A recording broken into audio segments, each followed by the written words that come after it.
Alrighty, this is leading governments, following governments, and ignoring governments. We're going to focus a lot on how to ignore governments because it takes a lot of attention to ignore something. For many people, finances are among their primary focuses. People may focus on their own financial practices as well as focus attention on the financial practices of others, such as the politicians active in the state government where they live, or the Federal Reserve, or OPEC, or the IRS, or whatever. Of course, people can focus on a few things in sequence, right? The sequential exposure can contribute to adaptiveness or learning, to intelligence, and to breakthrough results. My promise to you, if you choose to read and expose yourself to the following video, is not only a new and profound clarity and peace of mind, and possibly joy, as it relates to the various operations of human government, like clarity and peace of mind and joy, but access to breakthrough results for yourself that are already available to you, are already available for you if you simply notice how very simple your experience of governments could be. Now, I notice that some people, including myself, may argue about various behaviors, including the financial practices of government, like what's the right thing to do for them people to do. Which government should pay for what? Like, should the local people, or the federal people, or the state people, or the foreigners, or the...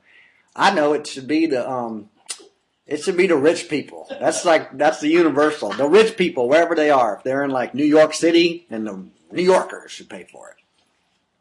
You agree? I agree. All right. So how should they pay for those things? That's the other thing, is how should the New Yorkers that obviously owe me a lot? Because I'm a minority. Because I'm not a New Yorker. All right.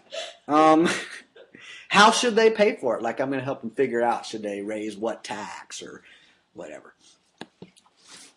So one of the most popular ideas in mainstream culture and public schools is the idea that governments are the primary influence on how humans live. You got that?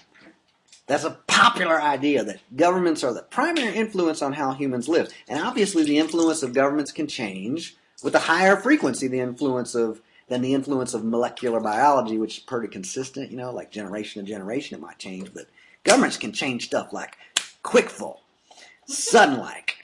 And solar radiation, it's seasons and day and night. Governments can change stuffs in quickful. So solar radiations and molecular biologies, which is symbolized by this motion, they they may only change slowly or very rarely. So it's not surprising that people might focus so much attention on changing practices of governments, right? Because the governments change stuff one election to the next, one administration from the next, right? So governments may actually have much less influence on human lives than the laws of molecular biology, the so-called laws of gravity or radiation or whatever. But people focus a lot of attention sometimes on these human statutory types of laws and so on, common law, all that kind of stuff. People might focus on that, social psychology and all that, because those things can change quickly. People can go from the optimisms to the pessimisms. Pessimisms? Pessimisms. Okay, good. But do governments primarily lead or primarily follow? Consider that governments primarily lead in some cases, but primarily follow in other cases. Clearly, the people administrating human governments may be surprised by various developments and then react to those developments, right? Reflexive stuff. By which I mean this: they may follow or respond to things that they did not directly cause, right? Or they at least may not have expected, because they're paying attention to gravity. They know about gravity and they know about molecular biologies, but governments they do different stuff at different times, and it's all confusified, and people get all surprised. So it's understandable that that can happen, right? So one example of governments responding or following is what happens after the average automobile collision. That's the sound of a gun, but it symbolizes automobile collision. So there's a collision, right? And then government officials respond to reports of this collision, at least an alleged collision. And then they may interview survivors and witnesses and then do stuff like arranging for the clearing of the public roadways, right? And the government officers may request expert medical assistance as well as hire a private company to tow away the vehicles from the roadway, right? So it's clear for other peoples to like transit their cars. So generally the cops on the scene of the accident, see, they did not personally plan and implement the collision itself. They're just responding to it, right? They have a first responder type of thing set up. Okay, so they simply planned to be available for an emergency, and then they responded once they received a report of a certain new development for which they may or may not be well trained to handle, but they're like available and they're going to do what they can. And some people are going to complain about it, like in the accident or whoever, like, oh, they're in my way to trap those people. It's not the people who had the collision, it's the government, the cops there to slowing down traffic, and maybe they are, whatever. That's probably, in fact, kind of like what cops do with like the go this way and stop and traffic signals and all that. But if people like get delayed and they're surprised by their delays, they can blame on stuff. Because that's what people do when they're surprised sometimes, is blame on stuff. She looking at me weird. So now, how did such policies of responsive governments develop?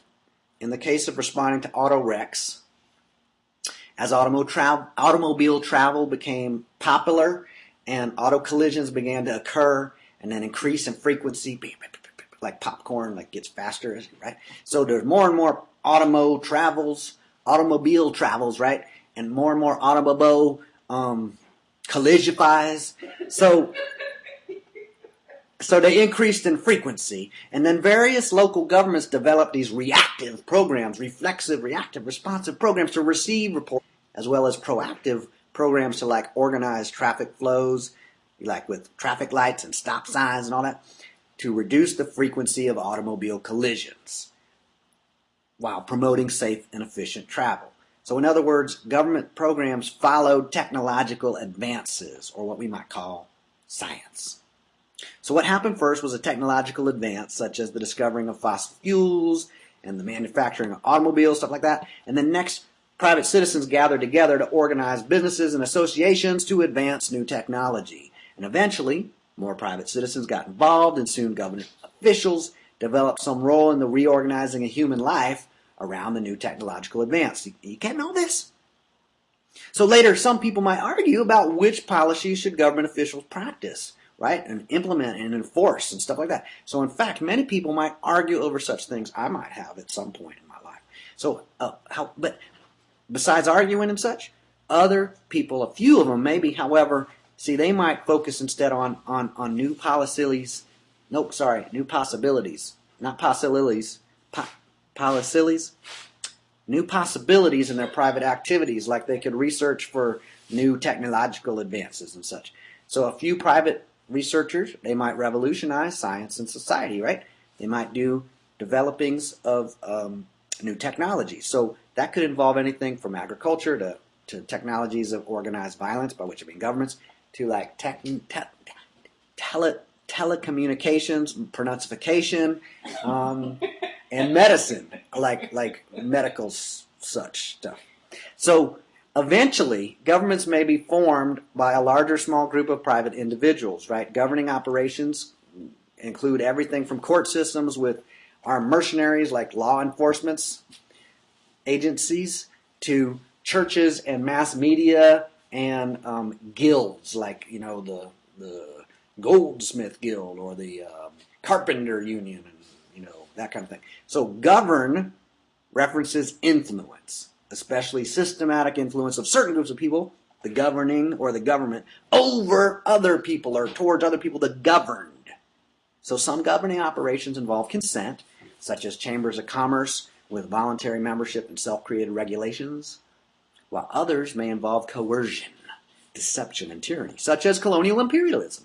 Okay, so with all of that clear, consider that the various government operations are all collaborative human behaviors, right? They're all groupified things, and all of the variations specifically form in response to a new development in private human activity. So there's a new development in private human activities, and then the groups of people govern like that. Okay, so when you have a new technology like happen, discovered, and then there's the new occurrence, right? The automobile collision. Then the governments respond to, well, how are we going to like license and regulate the government, the automobile manufacturers and the automobile travelers and all that. So simply put, governments respond.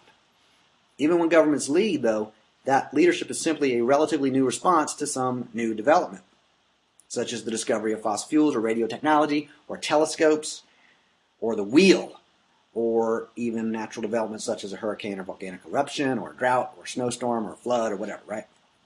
So governments respond. Governments are not all powerful. Government did not invent the sun or discover humans. Governments are simply a particular group of people. Within governments, some people may, and many people may argue and struggle like, what should we do, right? That's the kind of thing that governments talk about is, what should we do? Between governments, and then, also governments do stuff, of course, right, after they argue.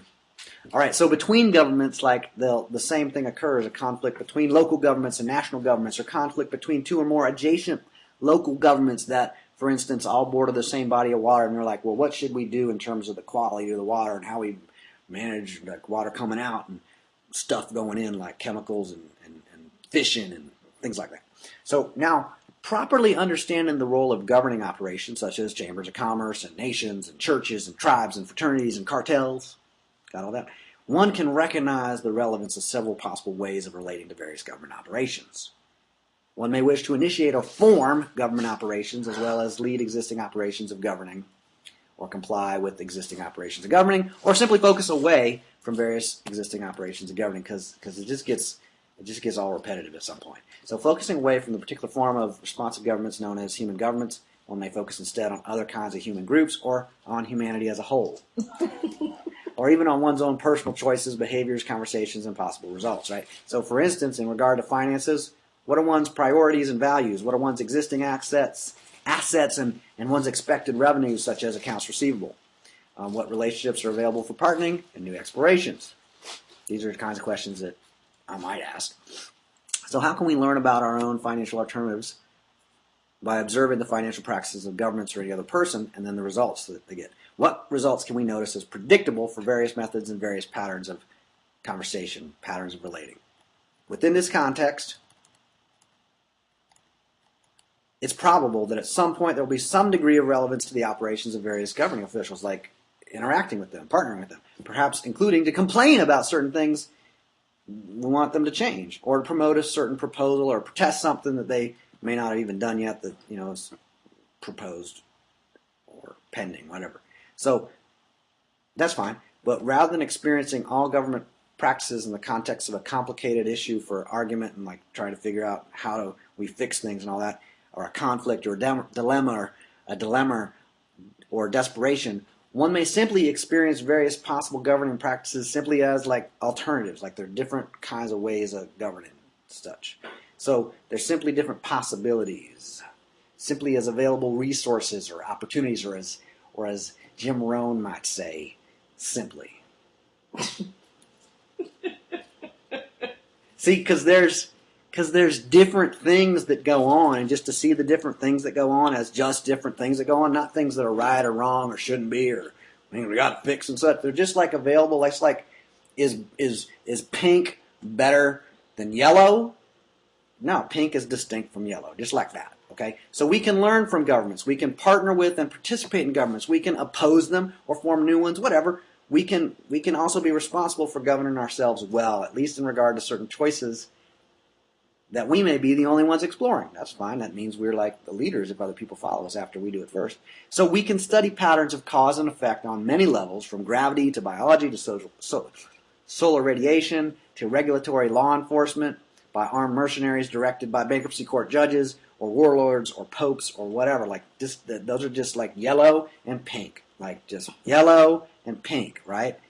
It's yellow and pink. All right, so governments rule whatever governments rule and nothing less or more. Every government official to ever operate on this planet might influence the financial choices and financial results of any individual today, including other governing officials, right? I've been a bureaucrat too. I've been a government employee. I've been a bureaucrat. So rules and precedents from hundreds or thousands of years ago may still apply today and tomorrow. However, something entirely new is also always possible. So choose whether you accept responsibility now